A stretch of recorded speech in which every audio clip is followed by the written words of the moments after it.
Today we're going to discuss the first etude for the 2014 Kentucky KMEA All-State Clarinet auditions.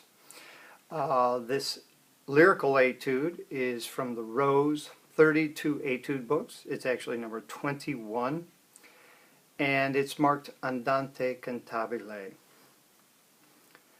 Before I play the piece for you, we'll go over some of the items in the music and discuss some of the techniques that you might want to practice before you actually go about trying to make your final preparations. First of all, the title Andante cantabile gives us a clue as to what the purpose of this piece is, or at least for the case of this audition, what the judges might be looking for in terms of your performance. Andante simply means medium tempo. It's neither fast nor slow, but the word cantabile gives us a real clue into what the essence of this piece is. Singing style. Cantabile simply means in a singing style, and that little direction is going to dictate the entire flow of the piece. Meaning, we as clarinet players, we want to get rid of the idea that we're holding an instrument, and we want to embrace the idea that we're singers, we're vocalists, and that everything we play in this piece is going to be played or approached in the same manner as a very wonderful singer might approach. So that is key. The other thing that really strikes me when I look at this excerpt is that to play it, we need to be able to manage a really beautiful, lovely legato. Okay, we have to have a very smooth and connected transition from note to note, over leaps, and throughout the various registers. So some practice things for you before you even begin to play the piece. First of all, you'll notice the piece is in 3 sharps, A major, predominantly in A major, but this section you'll see a lot of D sharp, so that clues us in that maybe we're in E major, the key with 4 sharps. So I would make part of my practice every single day those 2 keys, A major 3 sharps and E major 4 sharps. And the way I like to do this is I'll take A major first, and I like to play a very, very slow scale. And I'm checking out my hands. The hands have to be perfect. Natural, rounded shape, no locked joints, no stiffness, no flat fingers. We're going to see if we can make a beautiful legato. The air is flowing very smoothly, and I play slowly. And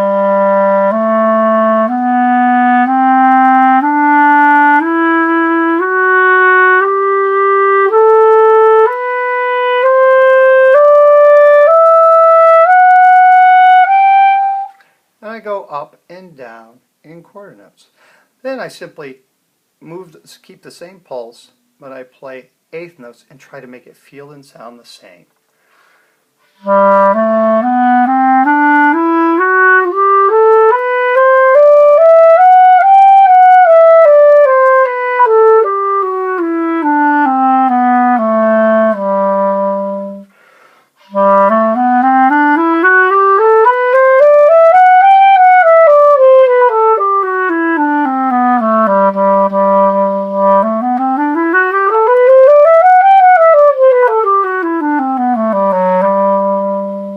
So I go from quarters to eighths to triplets to sixteenths, and I'm seeing if I can really create the most beautiful legato I can possibly make. It's a combination of really a well set up hand and a nice continuous open relaxed flow of the air.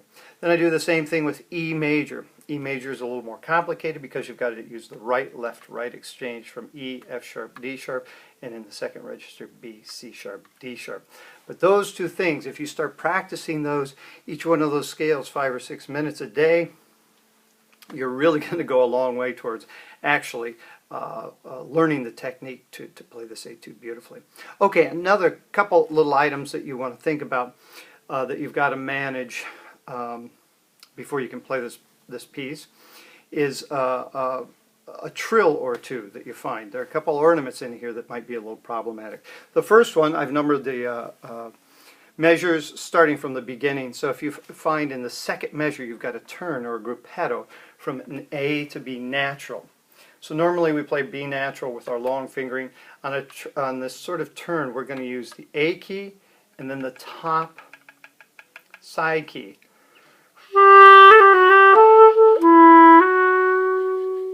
Again, A key, we hit the top side key, trill key, and that makes a B natural. And that's how we're going to move through that turn in an elegant and graceful manner. We come back out on the B natural with a regular fingering, but through the turn we're going to use the side key or the trill key. So we get,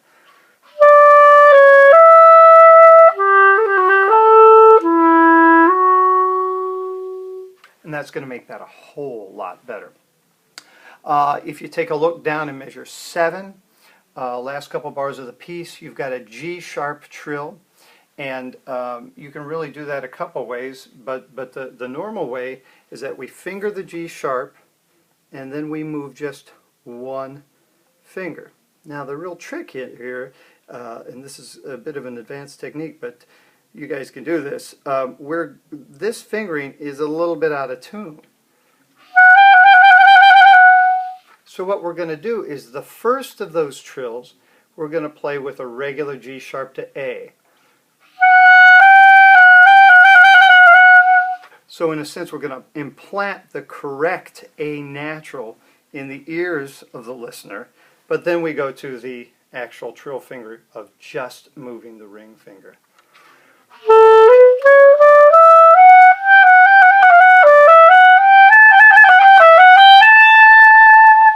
So that's a little bit more of an advanced technique, but work on it and you'll have a more successful trill.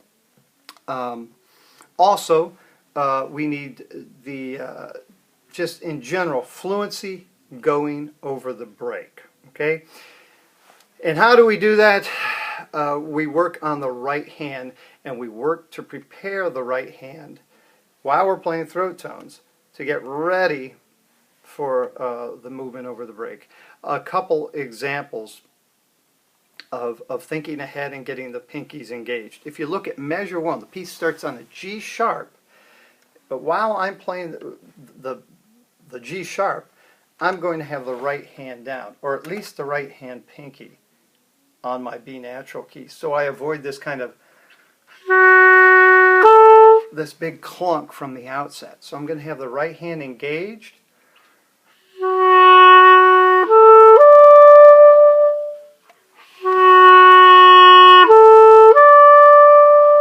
and we're going to make a smooth transition into the lower clarion register. If you take a look at measure 3 of the piece, you've got, again, the A to B exchange. While I'm playing the A,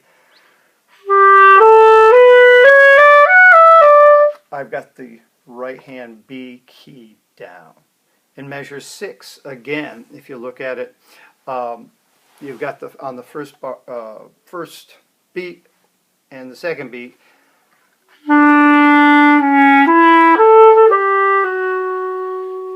that's a kind of a tricky exchange from F sharp to B, and you want to avoid that big crunch. So I'm going to have the B natural key with my right hand already engaged. In fact, when can you put it down? You can put it down for the entire measure. Take a look.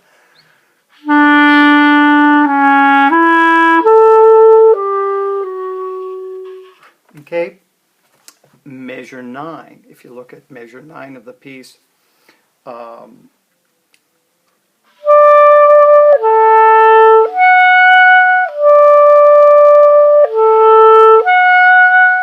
I'm going to have my B natural, my right hand. If you want to play on the left, you can. I prefer the right to keep it all in one hand.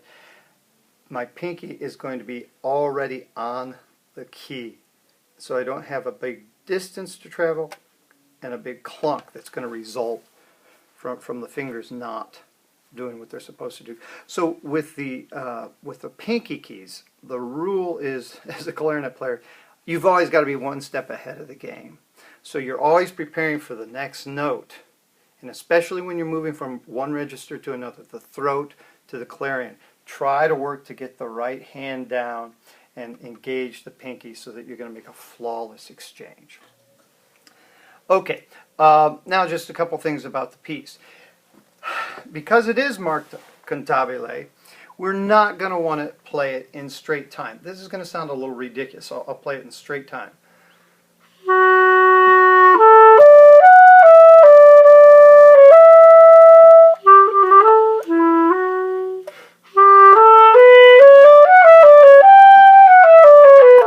Okay, no singer would ever sing this song like that.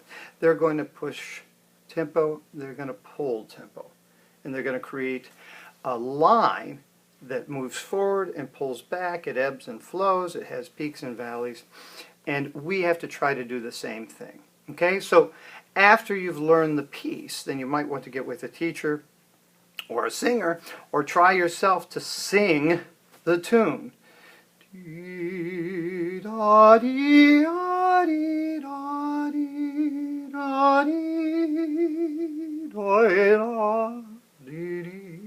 So forgive the singing voice, but now I'm going to try to create that sound on the instrument.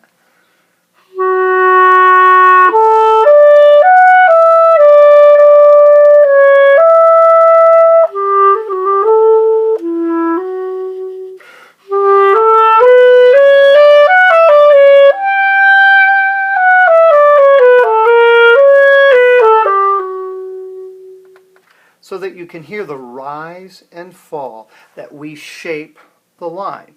Now, there is no one way to do this correctly. That's why I suggest get with a teacher. Some people will employ contour dynamics. That means as a phrase goes up, you elevate the dynamic. I think it's always a good idea to stress the chromatic notes. Okay, the composer will add those accidentals to give it a little spice, a little energy. So we want to bring those out. And we always want to take a little time as we crest over the top of the phrase, and then let the phrase retreat as we come back down. Now, if you look at measure 5, it's very interesting. We've got a little pattern going with the trills. And if I play it straight in time,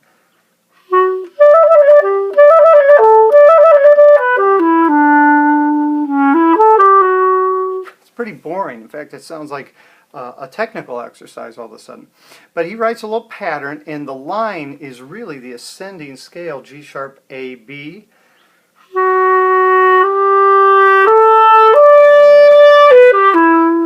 So what we want to do is build into that. I'm going to start this line a little slower, and I'm going to then anticipate a little rise, and then I'm going to put a little tenuto on the top, E natural.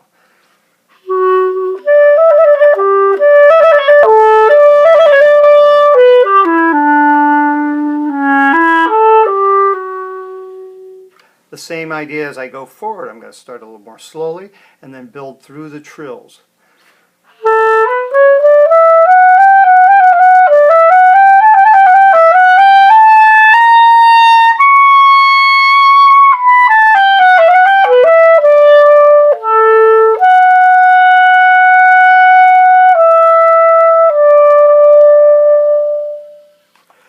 So that you're shaping it like a singer would. Another thing for you to think about is that high D sharp, getting it in tune. It's a flat note on the instrument. So a couple things you could do. First of all, I suggest do not play it with the second finger because that'd be very flat. Possibly play with the fork fingering D sharp.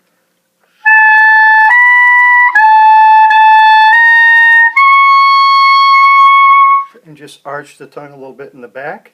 Think E, and the pitch will come out.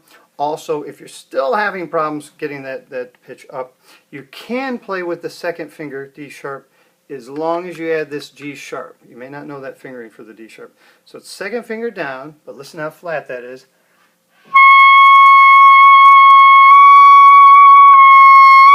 So we have the G sharp key, and all of a sudden that gets a little closer to the pitch. In fact, some people find this to actually go sharp.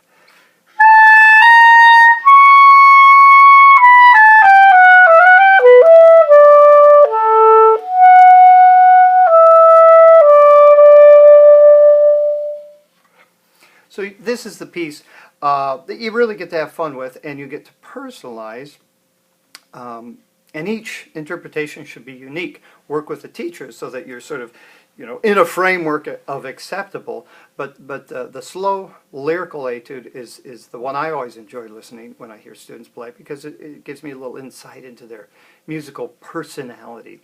So why don't I just close with one way that you might play this. And this is the way I feel like playing it this morning at 7 a.m. So give it a listen.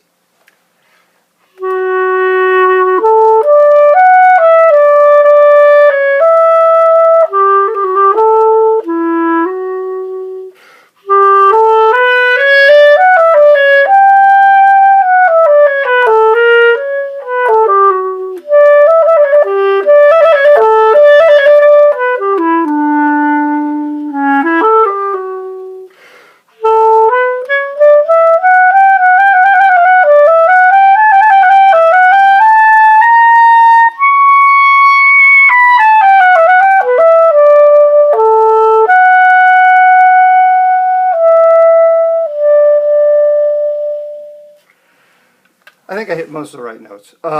Anyway, have fun with this one. Do your homework. Practice A major scales. Practice E major scales. Gain real fluency in those keys. See if you can conquer the trills and the little technical concerns. Prepare the right hand for going over the break. And then just let your heart sing through this. And you'll do really well. Thanks for listening, and good luck.